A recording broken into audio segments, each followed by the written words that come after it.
এমন জাদু করেছে তার সামনে যেন সব পাগল হয়ে তার ধর্মটাকে পালন করে। কেননা আমার রাসূল তিনি সেই মক্কাকে বিজয় করে যে মক্কা থেকে বিতাড়িত হয়েছিল, ওই মক্কার মানুষগুলো কি বলেছিল, বলো কি চাও? তারা ক্ষমা চেয়েছিল, আল্লাহ রাসূল ক্ষমা করে দিয়েছিলেন। এই ক্ষমা করার জন্য আল্লাহ নবীর আচরণটা বলে মানুষ পাগল হয়ে গিয়ে রাসূলকে রাসূল বলে মেনেছে, নবীকে নবী বলে মেনেছে।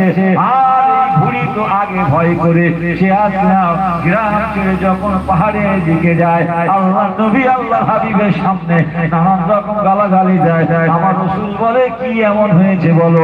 বুড়ি বলে বাবা ওই জাদুকর মুহাম্মদ এমন জাদু করে সব নিজের ধর্মে লিখে নিয়ে নেয়, আর না মুহাম্মাদের ধর্মের লোক আর না হু করে ঢোকে, কিন্তু আমি আমার ঈমান আমল আমি আমার ধর্মকে বাঁচিয়ে আমি জঙ্গলের দিকে পালিয়ে যাই।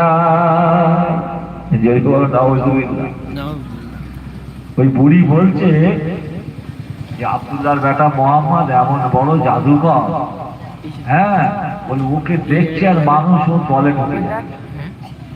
আমি তাই ঈমান আমল বাঁচিয়ে পালিয়েছি। ও এক প্রশান্ত হৃদয়, মায়া নেই, মমতা নেই। তোমরা তো তুমি একা পালাচ্ছ কেন? বলছে আমার কিছু ছেলে পিলে তারা ওই দলে ঢুকেছে আর কিছু তারা পালিয়ে গিয়েছে, আমারে বলে তুই বুড়ি মর। বলে যাদেরকে মানুষ করলাম, খাওয়ালাম, পড়ালাম, বড় করলাম, তারা বলে তুই বুড়ি হয়ে গেলি, তোর কোনো অসুবিধা ক্ষতি হলে কোনো অসুবিধা হবে না, হ্যাঁ তুই এখানে মর, এখন আমরা পালাই। সেই জন্য আমার ওই বুড়ি বলে ফেলে যে যার মতন ওই পাহাড়ের দিকে পালিয়েছে। এখন আমি এই কি করবো, বয়স্ক মানুষ, যে আস্তে আস্তে যাচ্ছি, ওই বেটা যদি না আসতো তাহলে আমার ঘর বাড়ি ছাড়তে হতো না, তা আমার এত কষ্ট করতে হতো।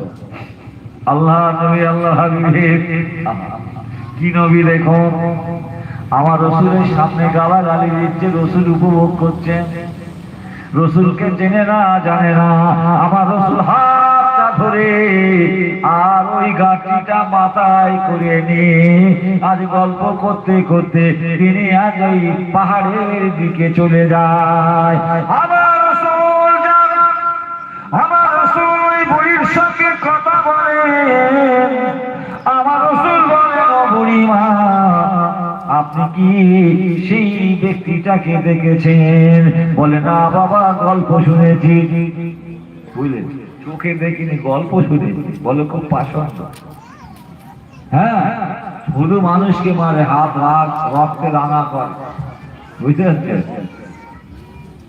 গল্পের গরু গাছে তুলে দেয়, বুঝলেন? এরকম পরিস্থিতি তৎকালীন সময় আইয়ামে জাহেলিয়াতে। ভাইরা আমার, সেই যুগের আভা কিছু আছে, সেই যুগের আভা, সেই যুগের কিছু কিছু আজ আমাদের কাছে এখনো আছে। ওরে আমার ভাইরা, আমার বোনেরা, ভালো করে একটু শোনেন আল্লাহ নবী আল্লাহ হাবিবের আচরণ। ওই সময় বুড়িমা এত গালাগালি দেয়, কিন্তু আমার রাসূল বলেছিলেন বুড়িমা আপনি কি তাকে দেখেছেন? বলে না দেখেনি। এইবারে যেতে যেতে বলছে বাবা একটা কথা তোমাকে বলি, আজ আমি বুড়ি মানুষ, আর যেতে হবে না, আমার যদি ক্ষতি হয় হোক, কিন্তু বাবা তোমাকে তো বাঁচতে হবে। হ্যাঁ তুমি এত জানের খাতরা নিয়ে আমাকে নিয়ে তুমি এত চিন্তিত বাবা, তোমার কিছু ভয় লাগে না? হ্যাঁ তোমাকে তো লুকোতে হবে, ওর চোখে যদি পড়ে যাও তোমারও ক্ষতি হবে, তুমি পালাও। বলে ঠিক আছে আমি পালাচ্ছি, আমি যাচ্ছি, তাহলে আমি কি আপনার সঙ্গে আর একটু যাবো? বলছে না এই জায়গায় আমাকে দিলে আমি ঠিক ওই জায়গায় পৌঁছে যাব। আল্লাহ রাসূল ছেড়ে দিলেন। বুড়িমা বলে বাবা এত উপকার একজন অচেনা মানুষ, এই সময় এইরকম উপকার কে করবে বাবা? আমি তো তোমাকে চিনতে পারলাম না, আমি তোমাকে চিনতে পারলাম না, একটু যদি পরিচয়টা দেওয়া হয়। আল্লাহ নবী আল্লাহ হাবিব বুড়িমার হাত ধরে বলেছিল বুড়িমা আমি অন্য কেউ নয়, এতক্ষণ যাকে আপনি গালাগালি দিচ্ছিলেন আমি সেই মুহাম্মদ আপনার সামনে দাঁড়িয়ে আছি। আল্লাহ